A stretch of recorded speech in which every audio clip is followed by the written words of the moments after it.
So, ikaw po ito, mother. Ang bigat-bigat. Ay, shucks. So, ibig sabihin,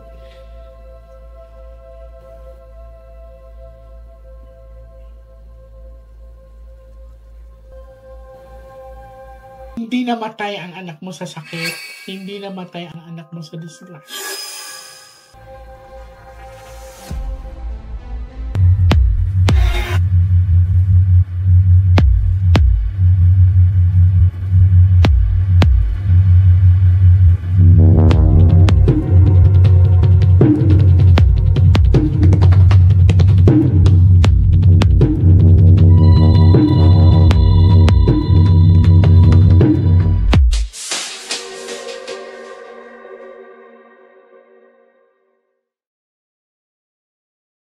Hi sa mga Nostronatics worldwide. Today is another day. Ayan. So, ngayon, meron tayong tutulungan. May dala silang gamit ng mahal nila sa buhay.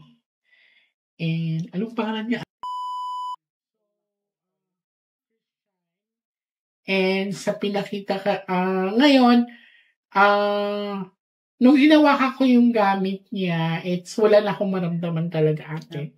Wala na akong maramdaman puso niya. Pero titingnan natin kung ano nangyari, ha? Okay, so ready ka na? Ready na po. Ilang taon siya? 27. 27.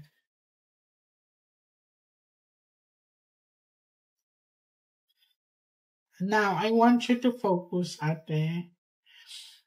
I want you to pick one card. So, ikaw ito. I'm hoping that this is a red card. Cut the cards into 3.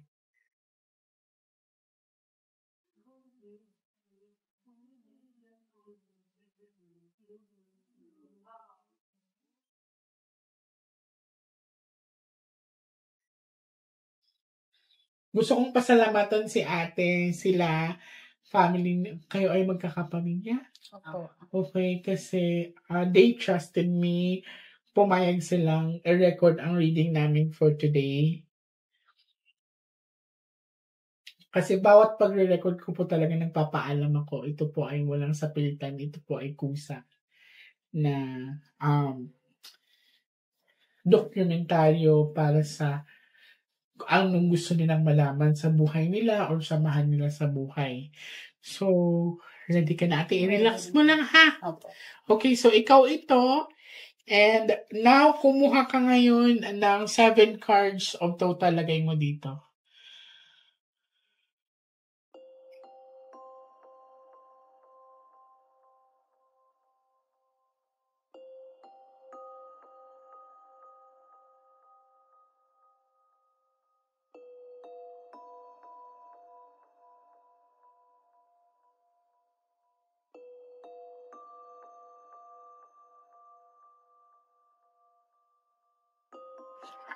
Pag may jack na lalabas dito po, siya na po ito.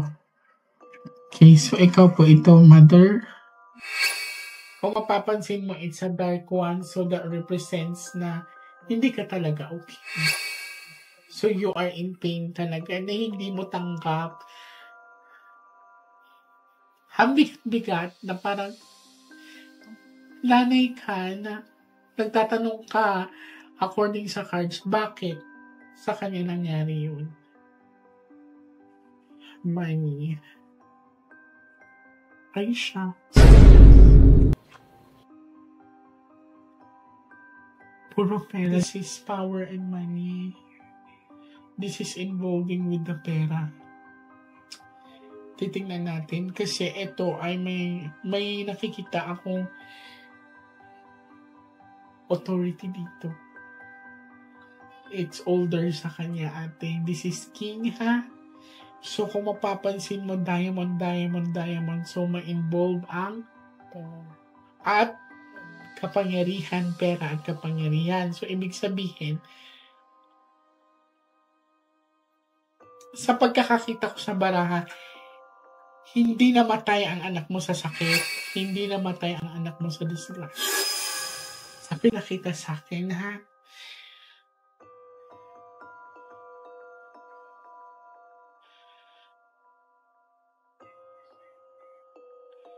May nakita akong dugo sa kanya, ate.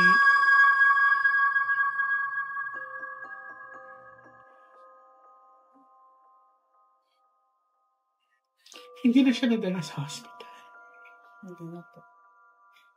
May sugat din ako nakikita sa kanya. So, ibig sabihin,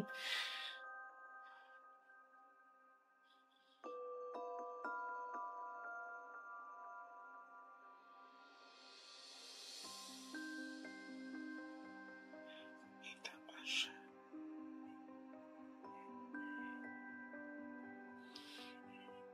Titignan ko pa, ate, ha?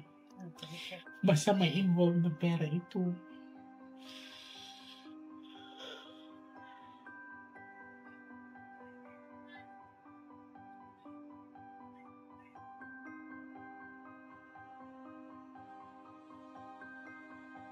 $27, bata pa siya.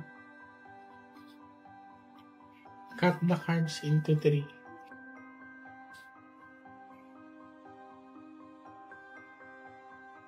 Hindi ba siya na-missing? Na-missing muna siya ng ilang araw. Na-missing siya, no? Opo. Tapos, August nung... 17 namin nakita. 15 siya nawala. So, na-missing mo na siya, tama.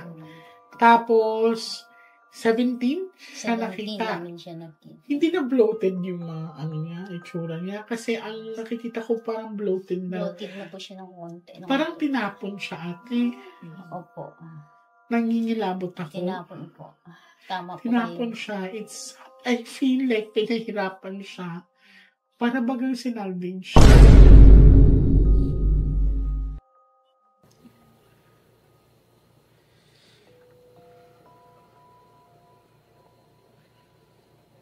Tingnan ko.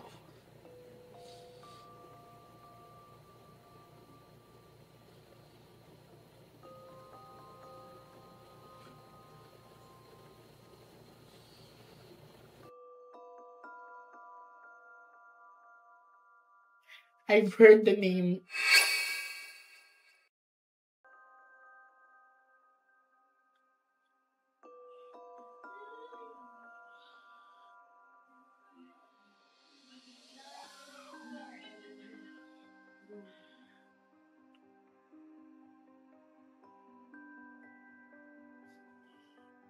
Pero may nakikita ako nag-drive.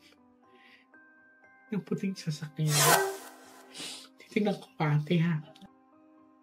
So, ito, medyo malala to kasi ang pinakita sa akin, bloated na siya and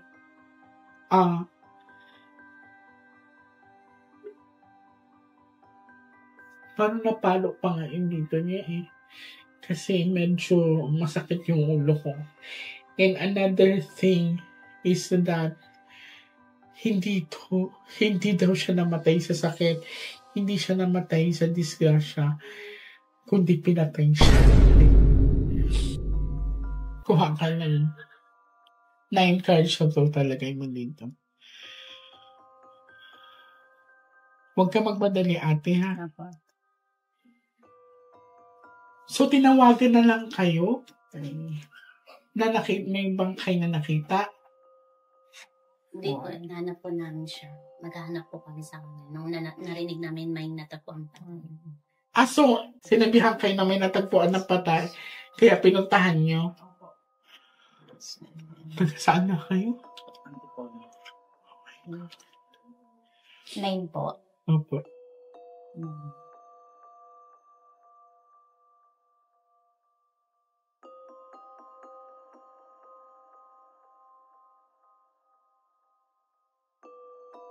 Sana lumabas na siya dito. Basta pag may jack siya na yan. Ikaw yan, mother. This is you. Nalulungkot ka talaga.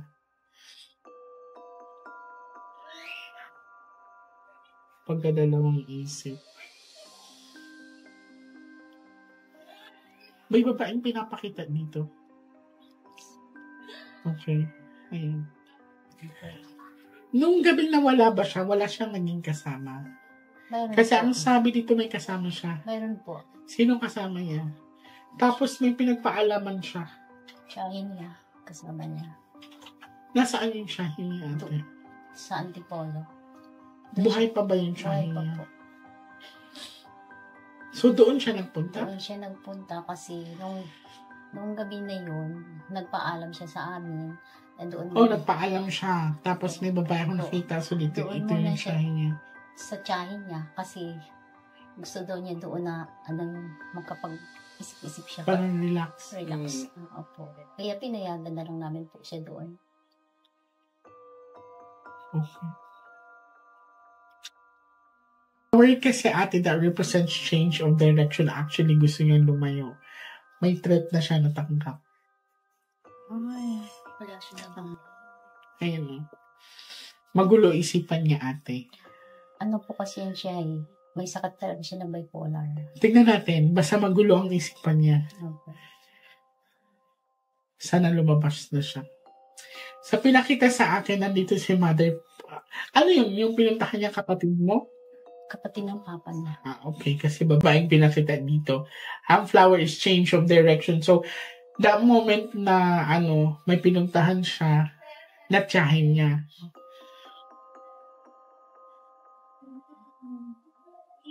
So, kanina may nakita akong puting sasakyan na sinakyan niya.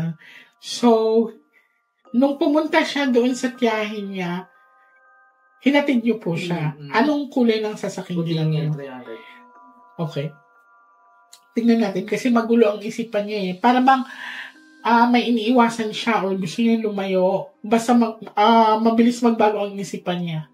Tapos, yung temper niya is mababa. Yung, alam mo yung, Opo. hindi naman sa mainitin yung ulo niya, pero, hindi mo kasi pwedeng iduldulan sa kanya kung anong gusto mo. Mm-hmm. Kasi talagang, kung anong gusto niya, gagawin niya. Mayroon po kasi siyang mood swing. Kaya. So, titignan natin yung, well,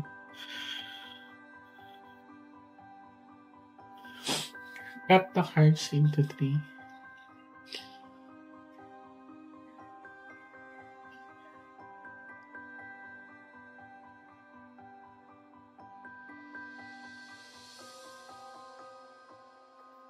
Kuha ka po ng last 12 cards. So, ito talaga niyo po dito.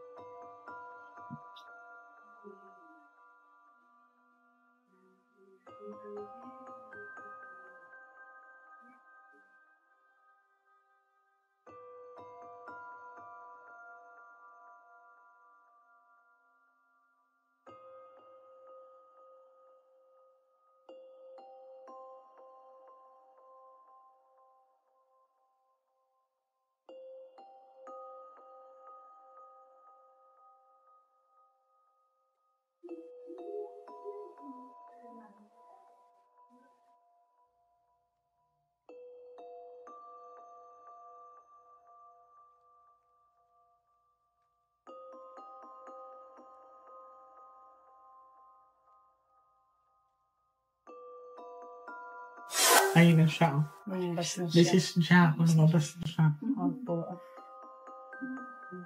Okay. May kinatagpo siya. Sa pilitang pagsakay. This is may dala pa siyang pera nung time na yun. Mayroon po. 2,950. Kasi parang hold up siya. Parang ganyan. Perang hinahanap sa kanya. Kasi dito sa pilitan. Alright. Mother, may tanong ako. Opo. Hindi ba nagbisyo yung anak niyo? Hindi po. Okay. May sakit lang siya na bipolar. Kasi ang sinabi dito, mother, maaring mistaken identity yung anak niyo. Yun parang switch na tinatawag. Pero ito, nagulat ako kasi parang